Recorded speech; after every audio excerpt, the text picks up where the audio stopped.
Back end comes out. Wowzers!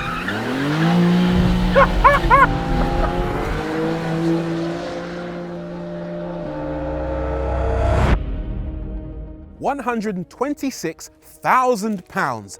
That's what it'll cost you to put this BMW M3 CS Touring on your driveway, which makes it the most expensive M3 you can buy new today. And that's a lot, because you could have a basic M3 for just 89 grand. Even a bigger, faster, more powerful M5 Touring only costs 111,000 pounds. But BMW genuinely think there are some people who will splash nearly 130 big ones on this. That's quite a lot of money for a family wagon, but don't worry, we're not here to test practicality. We're not here for a supermarket run, no. We're here to see whether the extra money delivers where it truly matters. Performance.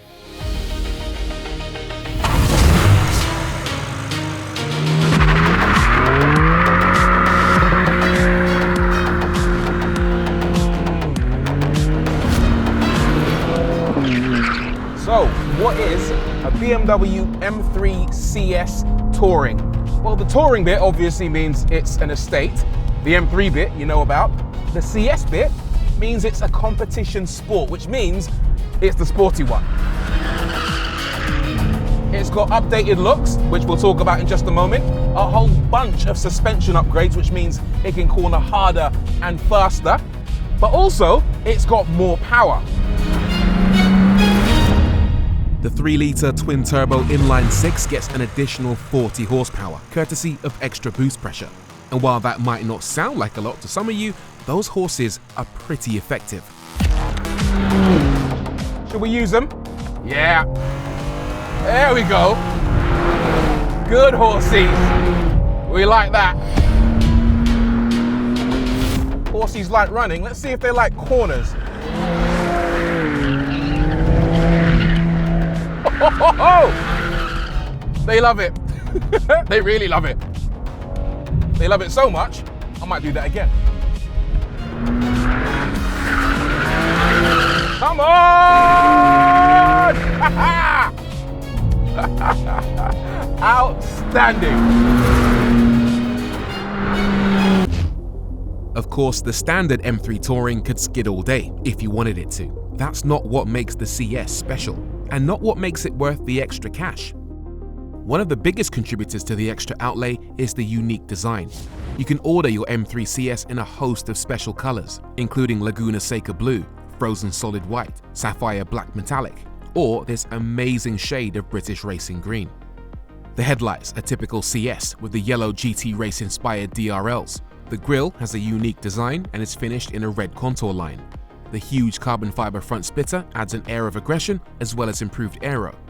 At the side, meanwhile, it comes with beautiful gold forged wheels wrapped in Cup 2 rubber, behind which sit carbon ceramic brakes with red calipers.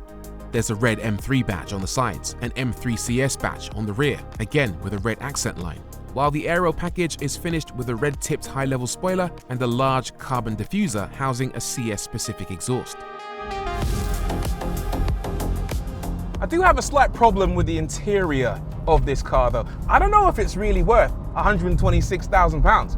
Okay, we got some carbon on the dashboard. We've got this quite lovely steering wheel with Alcantara and then carbon in the center. We got some carbon trim in the center console. We've also got carbon on these lovely M Sport seats. But 126 grand, to me, that's knocking on supercar territory, and this ain't saying supercar to me. The other thing is that these seats, while they look amazing, I'm not quite sure they're the most comfortable seats in the world. After a few hours behind the wheel, you're probably going to start to wish that you bought that Range Rover instead. Although credit to the suspension, the electronically controlled dampers of the adaptive M suspension on the BMW M3 CS Touring do come in a model-specific setup, and while I wouldn't describe the ride as plush, it's certainly not crashy. And any minor gripes you might have with this car's day-to-day livability go out the window the minute you point the M3 CS at a corner in anger. So, how does it feel? I mean, the first word that springs to mind is fast, extremely fast. The steering is really light. to the point where you might think it's too light, but actually because they've got the strut brace under the bonnet, it's actually quite communicative. You can feel exactly when you're losing grip on that front axle, and it gives you a sense of confidence. I like that. It means it's all fingertip stuff really on the steering wheel. Oh yes, you don't have to wrestle the car, it wants to work with you. In terms of balance, understeer and oversteer, I've got a lot to say about that. I'm going to come back to it in just a second, but I want to focus on the noise. I'm really impressed by the sound this car makes. Oh, tires are making some noise too, but that is a lovely sound. The other impressive thing is the gearbox. When the M3, this generation of M3, first came out, I was actually quite disappointed by the gearbox. But they've done a little bit of magic to the software on this, I tell you. The original configuration of the torque converter didn't really give you much oomph when you change gears, but this thing, it slaps. Woohoo! And it's so fast.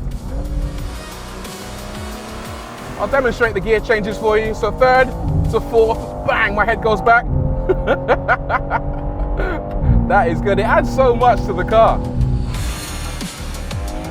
0 to 62, they reckon, is 3.5 seconds. Top speed, 186 miles an hour. I've got a long runway in front of me. Let's see what we get up to.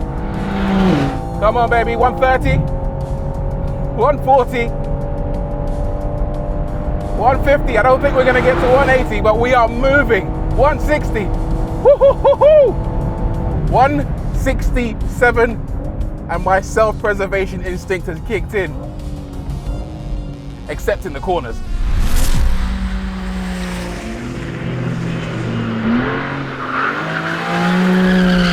There's so many different ways you can drive this car. You can go into the setup and change the reaction of the engine from efficient to Sport Plus. The same with the chassis, the steering, the brakes.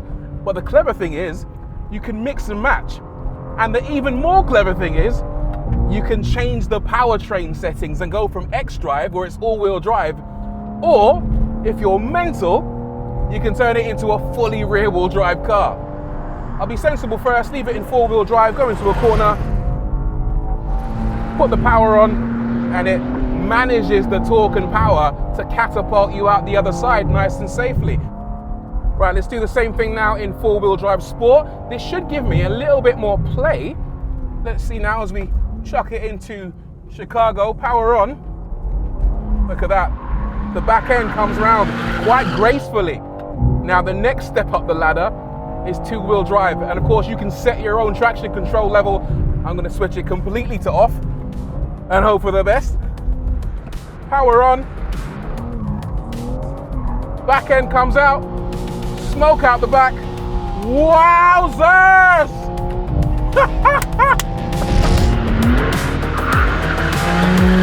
One more for luck into Chicago. Oh my goodness. Yeah, baby, yes. The smoke flying out the back is insane. And that's the beauty of the M3 CS Touring.